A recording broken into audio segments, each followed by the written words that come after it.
Good evening, everyone. It's Jeanette Martin, brand ambassador for JD Farms. And it's Thursday night, 6 o'clock. So that must mean it's talking turkey time with me. So tonight's recipe, I thought because we're getting to the middle of summertime and some people are going to be out doing some camping maybe. So this is a recipe that I'll show you how to prep some of it ahead of time. So when you go camping, you can stick it in your cooler and then have some of the other ingredients ready right there at the campfire site. This also works in the oven like I'm going to use because I don't have a campfire going, or it works in a big cast iron pan in your oven or definitely on a campfire. I do know in some of our areas in British Columbia, we do have campfire bans, so please don't do this recipe and get yourself into trouble. Like I said, it does work in your oven as well. So if you remember last week, I did those incredible turkey wings with that barbecue sauce, and I par-cooked the turkey wings for that 30 minutes and infused them with a lot of flavor because we had that opportunity to kind of make the turkey wings, get them par-cooked, and then that incredible stock. And I said I was going to make some beans in there. Well, I'm going to make them for you tonight. So what I did with that, I had about 4 cups, maybe 5 cups of that stock after blanching or par-cooking the wings with that, the water that I put cinnamon and star anise and chili flake and peppercorns in there. What I did is I took and I soaked 1 cup of black beans overnight. Then I took them, rinsed them off, and then I put them in with that stock in my crock pot for almost 24 hours. I think I put them on last night at about 4 o'clock, and I got up this morning at 6 or 7 o'clock, and I took them off and then gave them a rinse. So just think of the flavor that's deep inside these beans. You want to cook your black beans till they're like squishy. And they're still quite firmly in appearance, but you want them really quite soft. So this is 3 cups of beans. If you don't want to go through all that trouble, absolutely, you can use 2 cans of your regular, I think these are called 19 or 540 milliliters of canned beans, black beans. Give them a rinse though, because you don't want to have that stuff, because we're going to make a better sauce to go on top of them. So our cast of characters tonight all revolves around the turkey chipotle Smokies. Oh my gosh, I love chipotle. I just think that smoky richness, it imparts a flavor that sometimes takes a long time on the barbecue to get. So why not capture it as JD Farm has in these incredible Smokies? So being that I'm making 1 small dish here, I'm using 1 of the chipotle sausages, the Smokies I should say, and I've got it ready and it's thawed. And we're going to do a little bit of prep work to get some flavor into this. Because you know when you're at the barbecue or you're roasting your sausages or Smokies out on a fire, you get that flavor. So I'm going to cut this up on little angles, get some flavor, get a little bit of color on these before I put it into the beans. We have 2 small sweet potatoes that I'm going to cut up to go in with the sausages as I'm sauteing. Got 1 red pepper. You could use yellow pepper, green pepper. Green pepper is a little acidic. You want kind of that sweet because you'll see the spices in a second. So like a yellow pepper, orange pepper, or red pepper, nice big bell pepper. I'm going to show you how I'm going to slice that. And in with that, as we're sauteing that, developing some flavor on there. Got a little bit of chives. I still haven't gone to the market to get some onions. A little bit of chive to impart that onion flavor, and we want to saute it in with the oil, wake up those flavors, and 1 clove of garlic, okay? So that's what we're going to do first. Yeah, let's get that going. If you want to ask me any questions, just going to get my pan going here while we're going on. Not a problem. Now put my camera down just a little bit. Remember guys, whenever you're using meat, even if it's pre-cooked or fully cooked meat, you always want to have a little separate board. Put a little cloth in between so your board doesn't slip. As I've said, it's never a knife that a dull or a sharp knife that cuts you. It's the preparation of the board. So see how my board's not moving? My knife is nice and steady.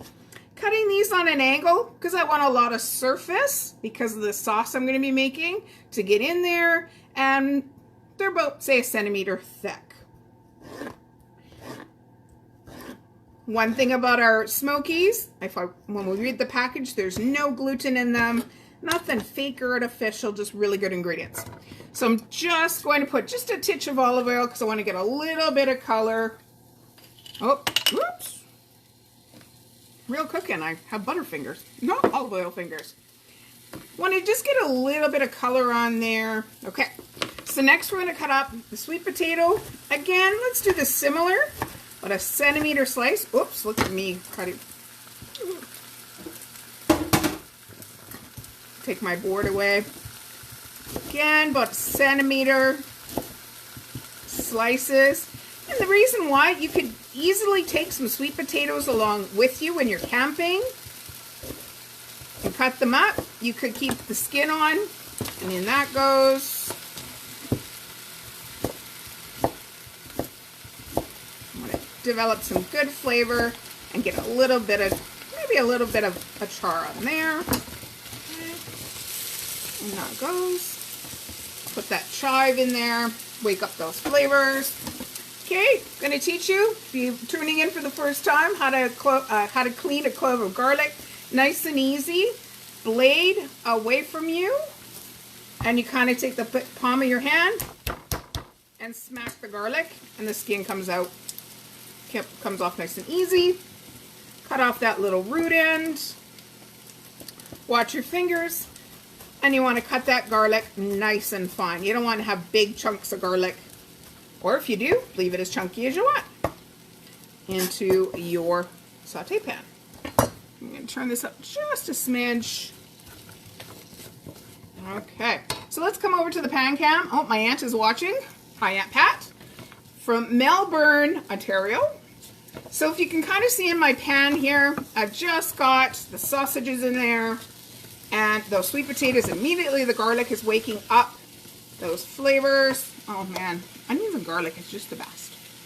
Okay, so let's get going on. Let's put the pan cam back over this way. We're now over here. Oh, I forgot we need to get the peppers in there. Cut up the peppers about the same size as the beans. I just want like a little sweet heat or sweetness of the red pepper.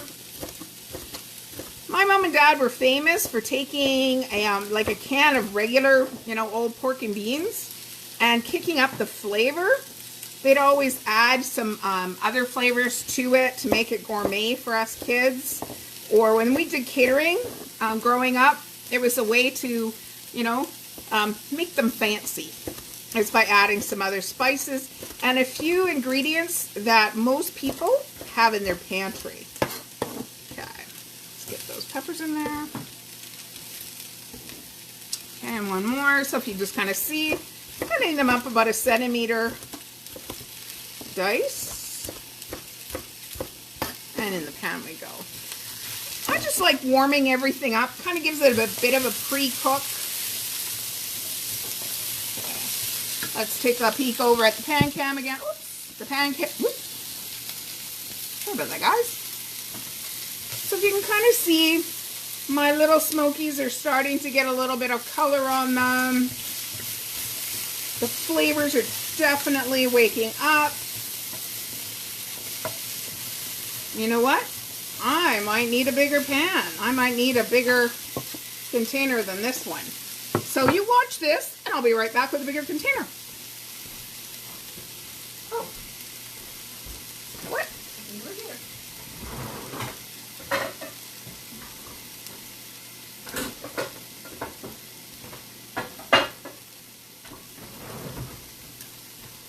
Okay, I've got my, this is about, I guess you would call this a 7x9 pan. Okay, over here. And now let's get these beans ready to go. This is 3 cups of black beans. We've got, this is a 1/4 cup of just jarred barbecue sauce, and I would choose a barbecue sauce that doesn't have any like big flavors, not like a honey garlic or a teriyaki or a maple, because we're going to add our own sweetness. This is the magic ingredient. This is a 1/4 cup of molasses. If you didn't have molasses, you could definitely use maple syrup. You could use honey, like a buckwheat honey, something that's got a bigger flavor to it. We've got a 1/2 teaspoon of pepper and a 1/2 teaspoon of pink Himalayan salt in there. A couple other big depths of flavor. I've got a tablespoon of grainy mustard. Got a tablespoon of yellow mustard. My secret little ingredient for extra little heat and deeper barbecue flavor. So this is a hot smoked paprika. And I love this 5 chili blend. So when I said this was an explosive baked bean recipe, there's going to be lots of good spices. So that's why we need kind of that sweet potato in there and the red pepper in there to give it some sweetness. And when you're camping, if you want this to go a little bit farther, you could also take with you a can of corn, and you could add some corn, or if you were at a local field or farmer's market, that's right, or on the side of the road, corn is now coming into season into BC. Get a couple of ears of corn and take it off the cob, and you could put that in here as well to make this a good one pot supper. I'm going to give this a stir around. I have got my little toaster oven set for 325 degrees, and this is going to bake for about an hour, very, very slow, because we want to cook through the sweet potato as well. Okay, so let's get that nicely. Oh, as you can see, our Smokies have got like a nice little char on them. And I'll show you what I would do in a second if you were camping, and what you would do with all to make your barbecues, how to transport your barbecue sauce. Get that all in there. Unplug this. All those good flavors in there. You can see we've got some char because we've got a nice little fond on the bottom there. Let's give this a big turn around. So this is a complete meal. We've got our potato in here. You could also use little potatoes in here. But the sweetness, and I just love, you know, everybody goes for yam fries that has chipotle mayo on the side. This is like the same. Now I will cover this with a little bit of tin foil for about the first 45 minutes because I need that steam to come up and come back down to cook those sweet potatoes through and to kind of get the moisture that's going to be in those the red pepper. Okay, so that's good there. Let's get some of those over here. So this just is going to cook down really, really nicely. So if you were camping with this particular recipe, you're going to put it into your big cast iron pan or cast iron Dutch oven, you would want to cover this, and when your sweet potatoes are fork tender, then it's ready to eat, and it's really delicious. So there we go. That's super duper simple to make, and oh, the flavors, the smell is incredible. Set that aside for a second. So if I was going to go camping and I wanted to have all my liquid ingredients ready to go, I would put my salt and pepper in here, my smoked paprika, sweet or hot. I just wanted it hot because of those sweet potatoes in there and the yellow peppers. I'm going to bring up the camera back because I'm chopping off my head there. I would put in my peppers, my spices that I wanted in here. Put your oh my gosh, the barbecue sauce in here. You put your molasses in here. All those spices going into here. Put the lid on it and it's ready to go. And you just kind of tuck this into your cooler. Then get your sweet potatoes out, cut them up, cut your peppers up. That's easy to put in the side of the cooler. The sausages are already pre-cooked. You're basically just warming them through, and then throw it into that Dutch oven onto your big campfire or into your oven. So there is our explosive. And just remember, guys, that I made my black beans using that water that I cooked the turkey wings in last week. So don't waste anything. Like those turkey wings, for 4 of them were like $4. There was a ton of meat off of them. I'm never going back to chicken wings. They were so delicious. So I do hope you made last week's recipe. And then all you have to do is take a cup of dried black beans, soak them overnight, throw them in the crock pot with that broth that we made, or the stock we made from those wings, and these are going to have really big flavors. So that's it for me tonight. I will be back next Thursday night for another edition of Talking Turkey with Brand Ambassador Jeanette Martin, coming up with creative recipes out of my own home kitchen here in South Langley. If you have any questions about this recipe, please put it into the comments. Do remember that we have very easy shopping online. If you live in the Fraser Valley or the greater Vancouver area, go to our website and you can get your turkey products, turkey pieces, our spices, some dried condiments. Oh, just about everything on that website except for your fresh vegetables that you need to head over to a farmer's market. Come make a day of it. We've got a bistro that is open with great sandwiches and soups and takeaway meals.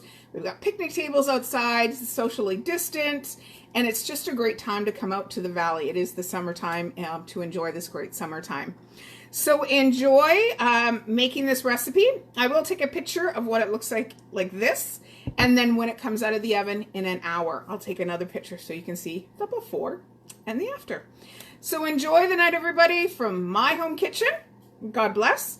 From the JD Farms family of Jack, Jason, Marilyn, and Jennifer, their wives, their kids, and husbands, and all the staff that works so hard for you to make sure that we create good products. We wish you to be safe. We wish you to be calm. We wish you to be kind. And we wish you to be making great family memories over our products. So enjoy the night, everybody, and look for something a little special that's going to happen during the week next week with all these videos. So stay tuned. Bye-bye, everybody. Keep watching our feed. Bye-bye, everybody.